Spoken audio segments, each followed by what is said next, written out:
Mas talvez você pode perguntar, mas Adriana, por que eu vou fazer isso? Por que eu tenho que falar essa coisa para ele? Primeiro, eu quero te falar uma coisa. Eu estou convencido de que quando você comunica ao outro ou atende a necessidade do outro, você está motivando ele a fazer e a atender às suas próprias necessidades. Mas não só isso. É claro que você não vai fazer algo, plantar algo para esperar algo em troca, porque isso aí talvez seria até obscuro, mercenário demais. Mas a forma de você motivar uma pessoa é dar para ela o que ela precisa. E o seu marido, ele precisa de respeito. Ele foi feito para aprender a decodificar, a decifrar qualquer tipo de enigma, qualquer tipo de mensagem que esteja contida no seu interior. Respeito. Então, por mais que seja um absurdo para você, você precisa exercer isso. Talvez mesmo sem acreditar, mesmo sem ver, mesmo sem aceitar. Por quê? Porque o seu marido precisa. E quando você dá a ele, não o que você gosta, mas o que ele precisa, pode ter certeza que o extraordinário acontece. Mas existem também casos de que muitas esposas, elas estão desanimadas com o seu casamento, elas se veem num lugar, numa situação, onde elas não conseguem respeitar o seu marido simplesmente, talvez porque perdeu a admiração, ficou frustrada, ficou decepcionada, desapontada, seja qual motivo for, né? Seja qual for o motivo, enfim, o fato é que você precisa então verificar uma questão. O seu marido é um homem de boas intenções? Então olha para as intenções dele, para o interior dele, para as intenções dele e não para o desempenho dele. Talvez você olhe para os resultados, para os frutos dele, mas você não está valorizando a raiz. Talvez você pode até pensar, mas Adriano, não é pelos frutos que eu conheço a árvore? Pois é, nesse caso do respeito, talvez você está olhando só para os frutos.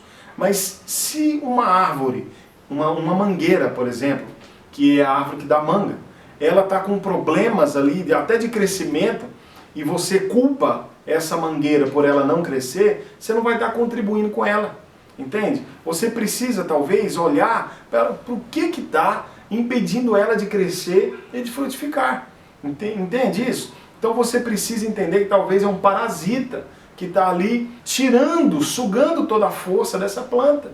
Você precisa adubar, você precisa ir lá cuidar, você precisa tirar todos os inimigos que estão ali sugando toda a vitalidade dessa planta. Da mesma forma, o seu marido.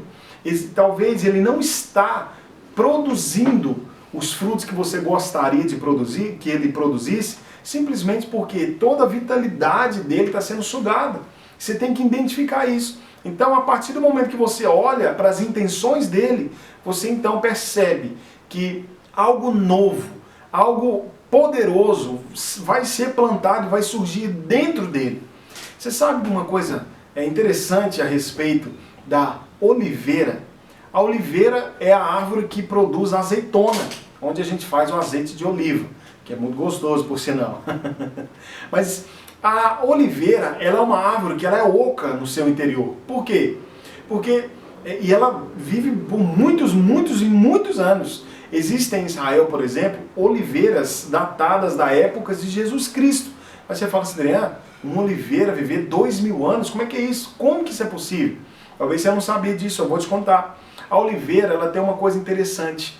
Por ela ser oca no seu interior, quando alguma azeitona, ela cai da árvore e cai dentro da árvore, uma nova árvore surge ali do meio.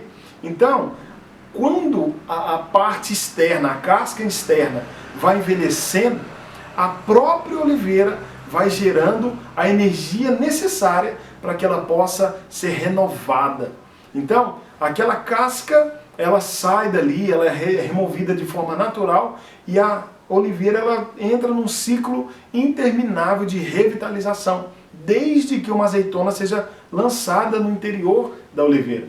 Então você sabe que o seu marido é essa oliveira. Ele pode estar esses anos todos dentro do seu casamento sem de fato entregar o fruto que você precisa. Mas o que ele está precisando talvez, mesmo que ele seja vazio no interior dele, não tem mais nada ali, o que ele precisa é só de uma azeitona e de paciência para que ele seja renovado. Então, quando você comunica respeito para o seu marido, você está contribuindo, você está criando a condição necessária para que ele possa ser renovado. Entende? Então você faça esse teste na sua casa e pense o seguinte: seu marido é um homem de boa intenção? Se ele é um homem de boa intenção, valorize a intenção dele. Chegue nele e fala o seguinte, aproxime dele e fala o seguinte: meu amor, eu estava pensando aqui e eu respeito muito o fato de você acordar cedo todos os dias para ir trabalhar. Talvez você reclama que ele não ganha bem, ou reclama que vocês não têm uma vida tão boa como você gostaria. E isso mata o espírito do seu marido, desanima ele tremendamente. Não, para com isso. Talvez você fale essas coisas para motivá-lo a buscar um emprego melhor, a trazer mais dinheiro para casa, mas talvez ele só se vê como alguém incapaz, alguém que não tem possibilidade de fazer isso, alguém que não vai conseguir suprir, que não atende às necessidades da sua esposa. E ao invés de você estar prestando serviço ao seu casamento, você está, na verdade, fazendo um desserviço. Ao invés de ter admiração, o seu marido se sente desanimado. E até o serviço que ele tem, até o emprego que ele tem, ele vai querer sair, porque ele não é o suficiente. Então, que ela, que é tão inteligente e sabida, faça uma coisa melhor. É isso que a maioria dos homens pensam. Então, ao invés de você comunicar para o seu marido que ele só é mais alguém que traz comida para dentro de casa, um pagador de contas, comunique para ele o seguinte: amor, eu admiro muito o fato de você acordar cedo todos os dias para ir para o trabalho. E você faz isso, mesmo sem ter vontade, disposição ou ânimo. E veja o que acontece.